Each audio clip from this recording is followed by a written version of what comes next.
As I previously discussed, taking the time to reflect back on my work continues to be such or it continues to have such tremendous value to me. And looking back on this portrait session, as the dust settles and I delivered the final products to the model, and we've had some discussions and a lot about the after sale process, right? Like, how was your experience? Is there any feedback you have for me? Is there anything I could have done better? And her agreeing to do a testimonial for me as well, which indicates that she's quite happy with the session. Looking back on that experience as a whole has given me the perspective that there is no substitute for doing. So it doesn't matter how many videos I watch about portraiture in the studio. It doesn't matter how intimidated I am by studio portrait photography. At the end of the day, jumping in and doing it is probably of the utmost importance. And just to give you guys some context, man, I've been doing portraits for quite a long time, but traditionally speaking, I've not had a space like this where I can transform into a controlled lighting scenario and really get to work. But this is part of my new direction in my business. So I had to figure it out, right? I had to get a hold of some strobes. I had to get a hold of the correct soft boxes for the look that I want, the backgrounds that I want, and then really hone my skill as a portrait photographer. Now, this is where a lot of the intimidation for me manifested in studio work. A lot of my portraits I've done outdoors, and there's some limitations that come with that, right? Like, you're beholden to the weather, you're beholden to the time of day, you're beholden to people's schedule, you're beholden to the environment and people walking around and people, there's all these things that comes along with it, but it's very comforting for me because it was really just me and a model and my camera, right? So very little in terms of equipment and in terms of control. And in my mind, when thinking about what studio portraiture looks like for me, I'd always come back to this intimidating feeling that, man, I can't do that. What do you mean there's no dope background? There's no backdrop of New York City skyline that if I'm not posing the model correctly, at least the eye will say, oh, this is a pleasing image. Look at the backdrop. It's so beautiful, right? Like, none of that exists. And still I have this mindset that when it comes to portraiture in a controlled lighting scenario in a studio, there are no distractions, there are no aids, which means it's literally up to my model and me as the photographer directing what I want to happen here. And yes, as you can tell, I had some insecurities around that, but looking back on this portrait session, I'm feeling quite good. I'm feeling quite confident. I was able to get out of my head. I was able to just remember, and this is the importance of preparing, right? So before the model even touched down, I'd sent her an intake form on my website. And in that intake form, it was all the basic information, name, number, email, but also like, what's the purpose of these headshots and these portraits? What are you gonna use them for? And then what are your general interests, right? What are you interested in? What's your favorite actor, your favorite song? What do you like to eat? These type of questions were on there. And I was able to put together a shot list that was based on her personality, what she wanted to use these images for, where these images would be. And whenever I felt that insecurity about me giving my subject direction pop up, I would always refer back to my shot list. It wasn't, I was able to get to that point in the realization that it's not about me and my feelings, right? I know my camera settings. I'd already tested my lighting setup so many times before, like exactly what is it I'm worried about? Not knowing how to direct and what to direct from the model. That's the purpose of the shot list, right? So like all these things sort of just clicked at the same moment, and then my confidence just went up a notch. And as you can imagine, when my confidence is up, the way I instruct the model is up, the way I connect with the model is up, and then the portraits speak for themselves. I'm very happy with the results, and I'm happy that the model is happy with the results. But it brought me back to center. It brought me back to something that I hold dear about this craft. And at the end of the day, one of the core values or pillars I have in photography is connecting with people. And it's a reminder that as long as I'm connecting with my subject, with my model, I'll be okay. We're gonna have some beautiful work. Because connecting with the model isn't only for the model's sake and making sure that she or he feels comfortable, it's also me. I wanna know that I can't get lost or go astray in asking this model to do something or give something, give a face, give an emotion, give a feeling. I can't go astray because I took the time to connect to who this person is. And I understand what they're looking to me to provide. And as long as I have that foundation, the work will always be solid. And that's what I learned in retrospect, I'd say in the last week or so of the shoot, the days planning it, the communications with the model, the day on site, and then actually editing the image, culling the images, picking the best. There were quite a few. And I have some great takeaways. For one, I always heard professional photographers, the way they structure their business and turn a profit was always interesting to me. So they would give a package, right? They would say, this package gets you 5 images delivered. And they would do just that. But when they put the images in the gallery, they would display 15 images. And what's interesting about this psychology is all of these images are dope, but the person, the model, the subjects only really paid for 5. So now you get to say every additional image is $75 or $100, right? And it's a way to upsell, and I think it's such a good tactic. And then looking at this session, we did 3 different shoots in a matter of about an hour and a half. And then that tells me I have some time there where I can shorten those sessions. But also, man, she got delivered, I gave her about 30 something images, and I would never do this for an actual client that hired me. This is all shooting on spec, if you could call it, or shooting for my portfolio. But it's good to see that I can execute on that level. And when I'm culling the top images here, I had a great starting point. So I gotta get down from 30 to 15 images. And I know that those 15 images are gonna be super strong. And then I pick 5 phenomenal images to deliver to the person, and there's 10 left that they just can't say no to.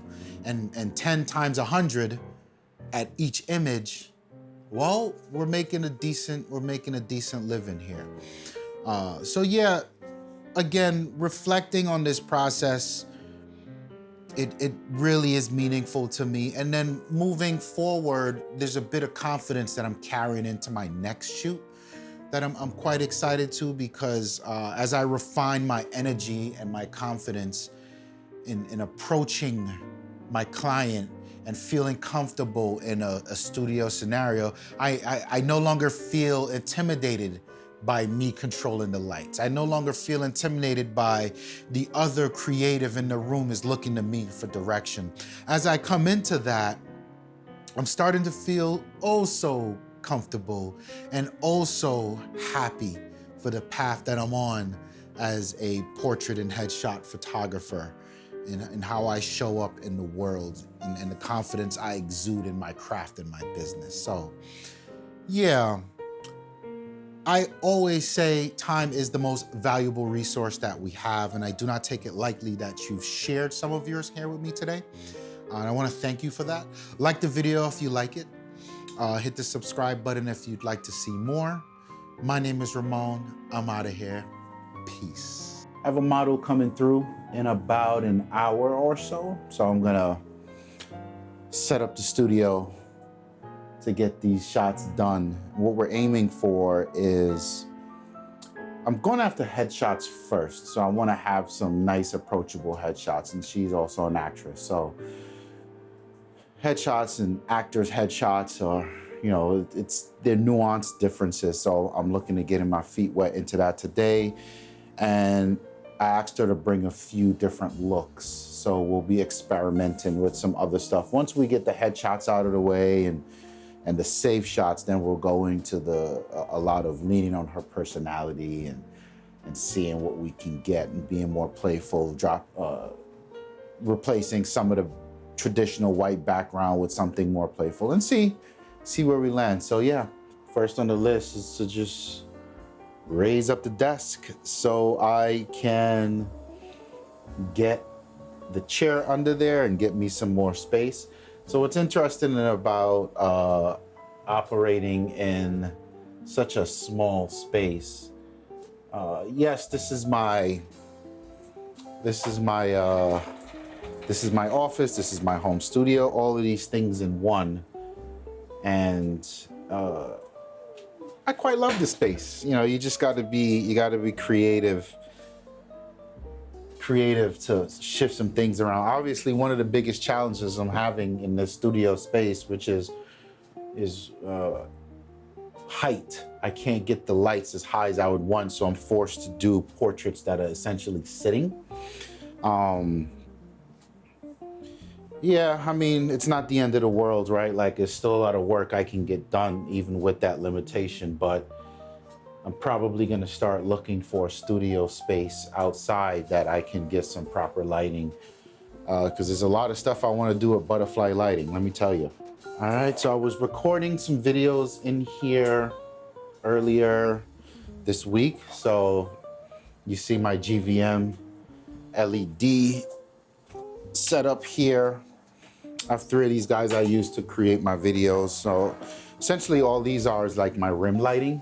They're usually 45-degree on both sides behind me. So they give me some pretty good edge lighting, some separation. And because I'm usually sitting when I do it, I get a decent hair light. No, I don't have hair. I heard you when you thought it. And then there's this guy. I really like this setup. This lantern softbox. I like the light that it gives. It does wrap quite a bit. I think in the future, I will opt for a bigger one, just to get some more light. But I like the light that it gives. It is pretty nice in terms of how the light wraps around the face. I don't know if I quite use it for photos, but it's a pretty dope light. Well, it's a pretty dope modifier, I should say, not light. So for my headshots, I am going to use a pretty, I would say, simple setup. That's a key and a fill to the left and the right, 45 degrees in the front. And my direction here is, I just want nice, even lighting. So probably gonna use a 1:2, maybe a 1:4 ratio on the lighting. And I'm gonna drop a light on the white backdrop to not only give the model just a little bit of separation, but to really make that backdrop pop. And not because I'm going for a super high key look, it's just, I want the backdrop to be nice and vibrant, nice and white, but not too white, you know what I mean? So we're gonna have to dial that in. Really what I'm doing here, I just like to set up my lights for the space so I can visualize what I'm doing. It's just a me thing. I like to have everything in place. So I will often just, although I'm not actually turning on the lights just yet, I like to have things in place. And it's a nice, gives me a nice visual checklist of what I'm doing. And checklists are great. So this guy will kind of live somewhere here. Once we close the door, live somewhere here. Now we can get as much height as possible. That looks good. Good positioning here.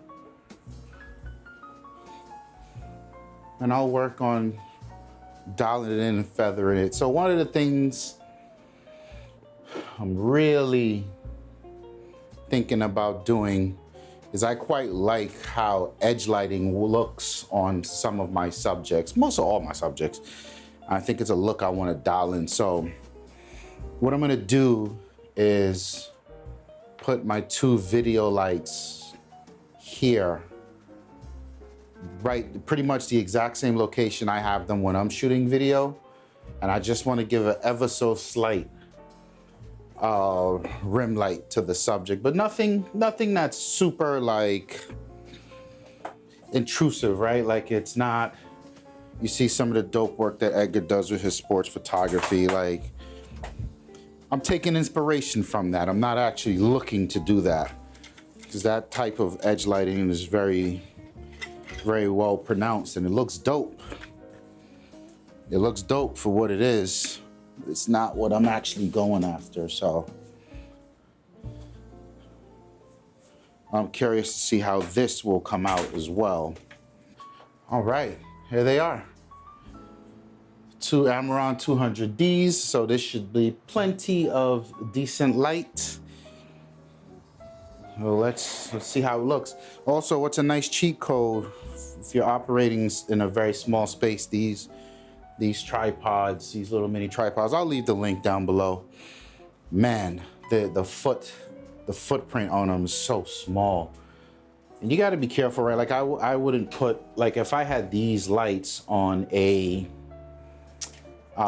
if there was a softbox or any type of modifier on there other than like a beauty dish, I would definitely not have the legs that collapsed. But